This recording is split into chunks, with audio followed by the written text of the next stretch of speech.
Depuis quelque temps, j'accorde beaucoup plus d'importance à ce sound design. J'ai envie que mes projets vidéo soient de plus en plus qualitatifs et c'est pour ça que je fais beaucoup de recherches sur des différentes plateformes pour insérer dans tous mes projets vidéo un petit peu de sound design. C'est pas quelque chose de facile, ça prend du temps, donc j'essaye de donner ce rythme à mes projets vidéo et de rajouter cette petite touche supplémentaire. Donc le premier petit conseil que je peux vous donner, et comme vous avez pu voir en introduction dans ce projet, il y a un petit peu de sound design. Donc je voulais que les sons qui apparaissent dans ce projet vidéo soient en harmonie avec les images. Donc pour être en harmonie avec les images, vous voyez sur des moments, il y a des petites cartes qui apparaissent, donc je voulais ce petit bip là qui vient et qu'on peut retrouver dans des séries télé, dans des films. Donc si j'avais mis un bip de ce style-là, et ben ça marche pas. Donc je voulais vraiment être en harmonie avec les images.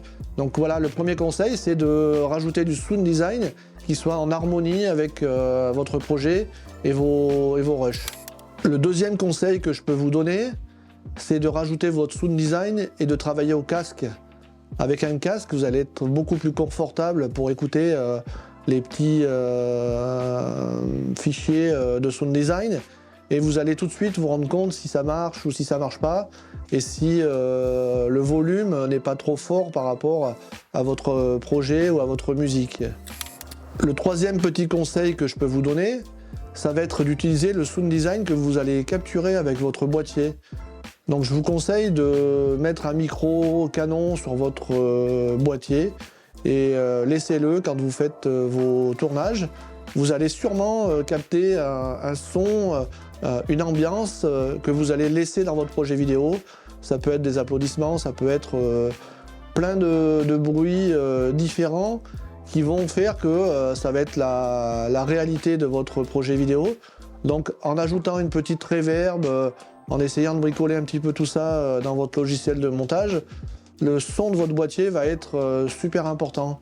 Donc mettez ce micro canon ou ce petit micro qui va capturer le son, c'est super important pour moi et j'ai toujours un micro sur mon boîtier pour faire mes images. Un autre conseil, donc pour chercher du son, moi j'utilise la plateforme Artlist. Donc il y a des abonnements que vous pouvez prendre, il y a différents abonnements, allez voir sur leur site. Et ici, moi j'avais besoin d'un son de clavier au moment où mon fils, qui joue le rôle de l'acteur, allait faire du codage. Donc je suis allé sur la plateforme Artlist, j'ai tapé keyboard en anglais qui veut dire clavier. Et là, j'ai plein de sons de clavier qui sont apparus. Et vous avez juste à écouter le son que vous souhaitez télécharger et aller le télécharger en Wave ou en AAC, comme vous le souhaitez. Ça dépendra du fichier que vous souhaitez télécharger. Encore un autre conseil, et celui-là, il est super important.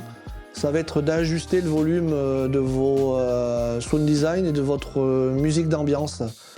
Donc moi, en général, la musique, je la descends entre -5 et -10 dB. Et les sound design, j'essaye d'équilibrer pour que ça reste discret, qu'il ne soit pas trop saturé par rapport à la musique. Donc ça, c'est un équilibre que j'ai encore du mal à régler de mon côté. C'est pas facile. Donc ça, c'est un vrai métier, le sound designer. Donc on essaye chacun de notre côté de bricoler un petit peu des vidéos avec du sound design.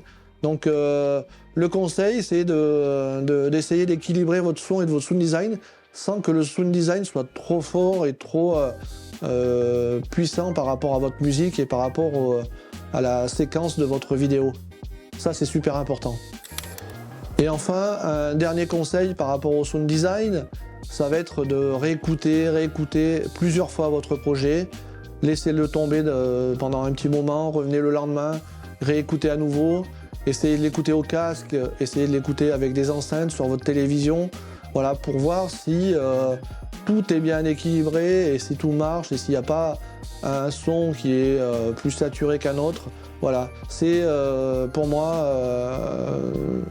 un des conseils aussi les plus importants, de réécouter, de revisionner son projet des dizaines de fois. C'est ce que je fais assez régulièrement pour pas mal de mes projets vidéo.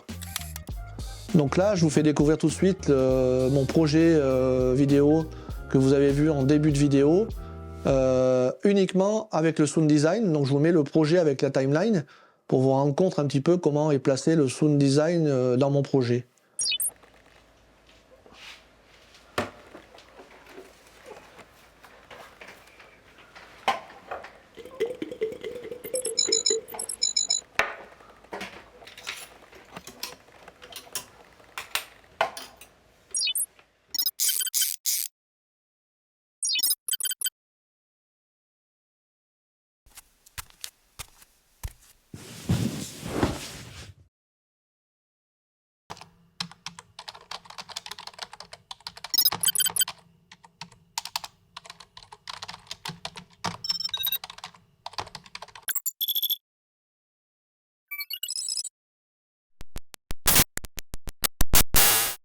Et là, je vous repasse ce projet avec la musique et également la timeline pour vous également vous rendre compte un petit peu comment j'ai réalisé ce montage vidéo avec mon sound design.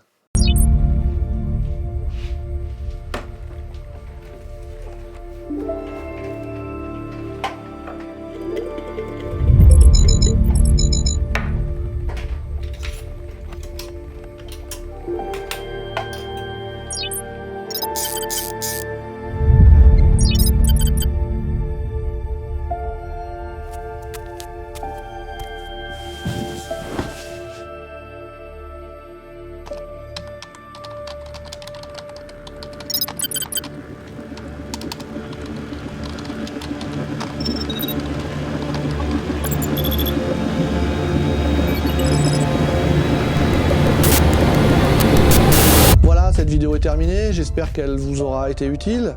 Moi je prends beaucoup de temps à vous partager du contenu, donc n'hésitez pas à me laisser des commentaires, à me laisser un petit like, c'est super important pour continuer à travailler sur cette chaîne YouTube.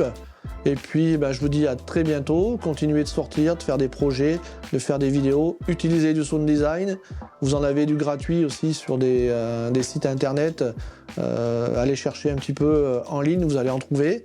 Et puis je vous dis à très bientôt dans une prochaine vidéo. Allez, à plus les amis.